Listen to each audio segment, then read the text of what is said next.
guys, masih ingat kan apa sih itu bioteknologi?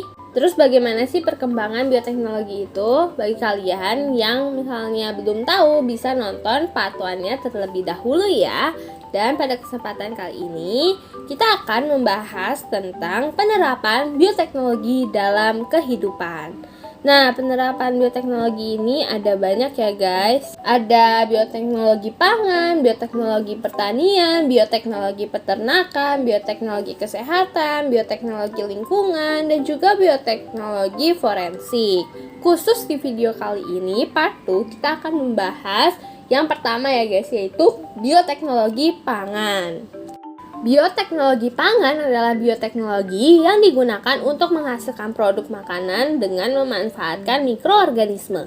Beberapa contoh produk bioteknologi di bidang pangan yaitu tape, yogurt, keju, tempe, kecap, roti, dan minuman beralkohol. Kita akan bahas satu-satu ya guys, mulai dari tape.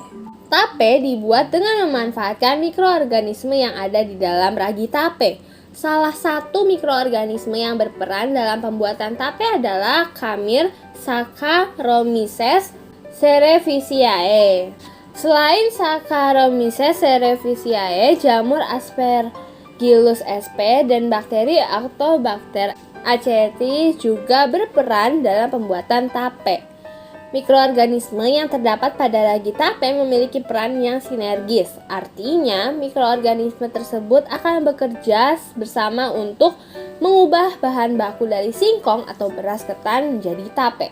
Selama pembuatan tape guys, terjadi pemecahan atau hidrolisis amilum atau pati menjadi glukosa. Proses ini dibantu oleh jamur Aspergillus sp. Proses inilah guys yang membuat tape itu berasa jadi manis. Glukosa yang dihasilkan dari proses tersebut difermentasikan menjadi alkohol oleh Khmer Saccharomyces cerevisiae. Proses ini menyebabkan tape memiliki aroma yang khas. Proses fermentasi yang dilakukan mikroorganisme dalam pembuatan tape merupakan respirasi anaerob. Artinya dalam prosesnya tidak dibutuhkan oksigen. Apakah ketika makan tape kamu merasakan rasa asam? Dari manakah rasa asam tersebut? Rasa asam pada tape disebabkan karena adanya kandungan asam cuka atau asam asetat. Asam cuka dihasilkan dari proses fermentasi alkohol oleh bakteri Archaeobacter aceti sebagai aerob dalam keadaan terdapat oksigen. Fermentasi ini terjadi ketika pembungkus tape terbuka. Oleh karena itu guys, agar tape yang dihasilkan tidak terlalu asam, dalam pembuatan tape harus ditutup rapat. Nah guys, ini dia struktur perubahan kimia yang terjadi dalam pembuatan tape. Pertama itu ada amilum C6H10O5N ditambah air H2O dibantu oleh Aspergillus sp menjadi glukosa C6H12O6. Lalu glukosa ini dibantu oleh Saccharomyces cerevisiae menjadi alkohol C2H5OH ditambah karbon dioksida CO2. Lalu kandungan alkohol ini dibantu dengan Archaeobacter aceti dan juga oksigen O2 menjadi rasa tape yang asam, jadi asam cuka CH3COH ditambah air H2O. Berikutnya ada yogurt. Yogurt merupakan makanan yang dihasilkan dari proses fermentasi susu dengan bantuan bakteri. Yogurt itu kaya akan protein, kalsium, vitamin A, B, C, E, dan vitamin K.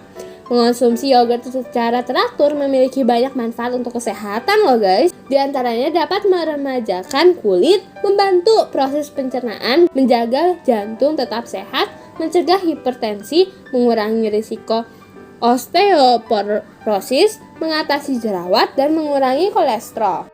Proses fermentasi susu menjadi yogurt melibatkan peranan bakteri asam laktat, misalnya Lactobacillus casei, Streptococcus thermophilus, Lactobacillus bulgaricus, dan Bifidobacteria.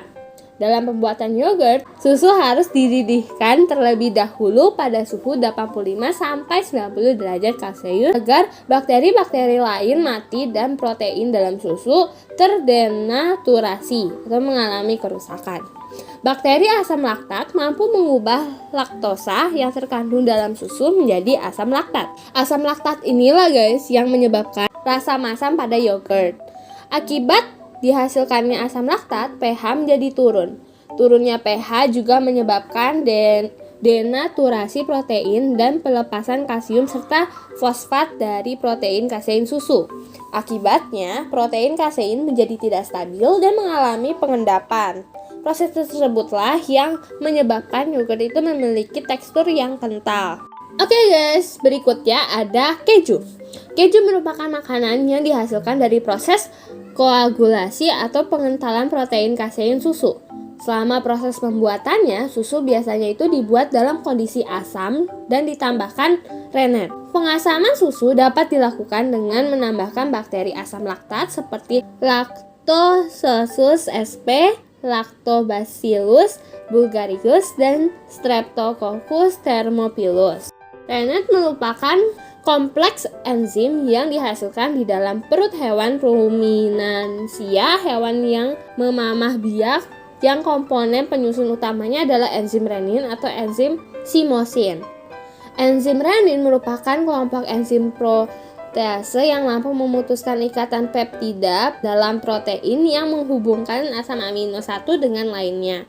Enzim inilah guys yang berperan penting dalam pemisahan dan pengentalan protein kasein dalam susu sehingga terbentuk bagian padat yang disebut dengan dadi, curd, dan bagian yang cair disebut dengan air dadi, whey. Dadi inilah yang akan diproses lebih lanjut melalui proses pematangan dan pengemasan sehingga terbentuk olahan makanan yang dikenal dengan keju. Yang keempat ada tempe. Tempe adalah makanan tradisional khas Indonesia yang sering dikonsumsi dan menjadi salah satu makanan favorit. Tahukah kamu guys bagaimana cara membuat tempe? Pada dasarnya, proses produksi tempe menggunakan teknik fermentasi. Fermentasi dilakukan dengan menumbuhkan jamur Rhizopus oryzae dan Rhizopus oligosporus pada biji kedelai. Pada proses pertumbuhannya, jamur akan menghasilkan benang-benang yang disebut dengan hifa. Benang-benang itu mengakibatkan biji-biji kedelai saling terikat dan membentuk struktur yang kompak. Pada waktu pertumbuhannya, jamur juga akan menghasilkan suatu enzim protease yang dapat menguraikan kompleks protein yang ada pada kedelai menjadi asam amino yang lebih mudah dicerna oleh tubuh kita. Inilah alasan yang menjadikan tempe itu lebih mudah dicerna oleh tubuh kita daripada kedelai. Berikutnya guys, ada kecap. Kecap merupakan salah satu produk hasil bioteknologi yang terbuat dari kacang kedelai. Secara tradisional, proses pembuatan kecap melibatkan proses hidrolisis dan fermentasi dengan menggunakan jamur Aspergillus oryzae, Aspergillus shojae, dan Aspergillus wenti. Di Jepang, proses fermentasi dalam pembuatan kecap juga melibatkan Saccharomyces cerevisiae dan spesies Lactobacillus untuk menghasilkan aroma yang khas. Pada tahap awal pembuatan kecap, kedelai dicuci hingga bersih, kemudian direbus hingga matang. Selanjutnya, kedelai yang telah direbus ditaburi dengan kultur jamur. Kemudian dicampur air garam dengan jumlah tertentu. Setelah beberapa waktu, jamur akan berkembang, menghasilkan enzim yang mampu menghidrolisis amino menjadi gula sederhana dan menghidrolisis protein menjadi asam amino. Gula sederhana dan asam amino akan mengalami reaksi membentuk ikatan amino glikosida sehingga menghasilkan warna coklat gelap. Dari proses tersebut akan terbentuk campuran butiran biji kedelai dan cairan kental berwarna coklat gelap.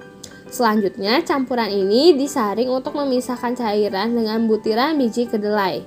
Cairan coklat gelap selanjutnya dipanaskan untuk mematikan jamur maupun bakteri. Nah, cairan inilah yang dinamakan kecap, yang biasanya dikemas dalam botol. Makanan berikutnya guys, ada roti. Roti merupakan makanan yang terbuat dari bahan dasar utama tepung, terigu, dan air. Roti sudah dikenal oleh masyarakat di seluruh dunia. Selain tepung terigu dan air, masih banyak loh komposisi yang ditambahkan ke dalam adonan roti. Perbedaan komposisi ini menyebabkan roti sangat beragam, baik jenis, bentuk, ukuran, maupun teksturnya. Pembuatan roti dan donat memanfaatkan peristiwa fermentasi yang dibantu oleh Saccharomyces cerevisiae. Fermentasi yang dilakukan oleh Saccharomyces cerevisiae menghasilkan banyak gas karbon dioksida dan sedikit alkohol. Gas karbon dioksida akan membuat adonan roti mengembang, sedangkan alkohol akan menghasilkan aroma khas pada roti. Gas karbon dioksida yang terperangkap dalam adonan akan memuai saat adonan dimasukkan ke oven, sehingga membuat roti semakin mengembang dan meninggalkan rongga dalam roti. Peristiwa inilah yang membuat tekstur roti menjadi lebih menarik, ringan, dan lebih mudah untuk dikonsumsi. Oke guys, yang terakhir adalah minuman beralkohol. Bioteknologi juga banyak dimanfaatkan dalam pembuatan minuman beralkohol, misalnya bir dan wine. Bir merupakan minuman beralkohol yang terbuat dari biji serealia, sedangkan wine itu terbuat dari ekstrak buah anggur. Pembuatan minuman beralkohol juga melibatkan proses fermentasi yang dilakukan oleh Saccharomyces. Jenis Saccharomyces dan jenis bahan baku yang berbeda mampu menghasilkan aroma dan rasa yang khas pada jenis-jenis minuman beralkohol. Lama proses fermentasi mempengaruhi jumlah alkohol yang dihasilkan. Semakin lama proses fermentasi minuman, semakin tinggi pula kandungan alkoholnya. Oke guys, segitu dulu video aku part 2, tapi kita baru bahas yang bioteknologi pangan ya guys. Video berikutnya akan aku bahas tentang bioteknologi pertanian, peternakan, kesehatan, lingkungan, dan juga forensik. Oke, terima kasih sudah menonton. Jangan lupa untuk like, comment, share, dan subscribe. And see you guys in the next video. Bye!